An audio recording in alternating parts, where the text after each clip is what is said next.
روزے کی حالت میں کلی کرنے کے بعد منہ میں پانی کے اثرات کا رہ جانا، اس کا کیا حکم ہے؟ چنانچہ وضو ہو یا غسل ہو تو وضو، غسل یا کلی کے بعد منہ میں پانی کی جو تری باقی رہ جاتی ہے اس کو نگل جانے سے روزہ فاسد نہیں ہوتا،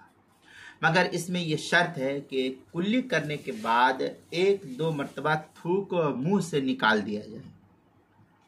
اس لیے کہ کلی کرنے کے بعد کچھ پانی باقی رہ جاتا ہے منہ کے اندر،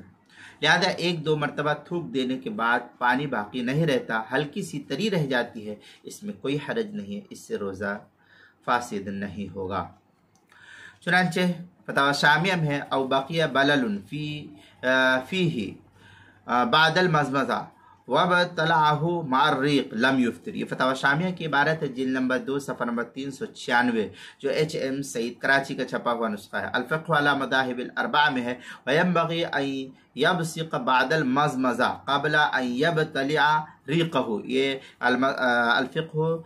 علی مذاہب الاربعہ جلد نمبر 1 صفحہ نمبر 566 پر اس کو نقل کیا گیا ہے۔ روزے کے مسائل کا انسائکلوپیڈیا، اس کے حروف تہجی کاف، عنوان ہے کلی کرنے کے بعد منہ میں پانی کے اثرات رہ جانا، صفحہ نمبر 169 اور صفحہ نمبر 170 پر اس کو نقل کیا گیا ہے۔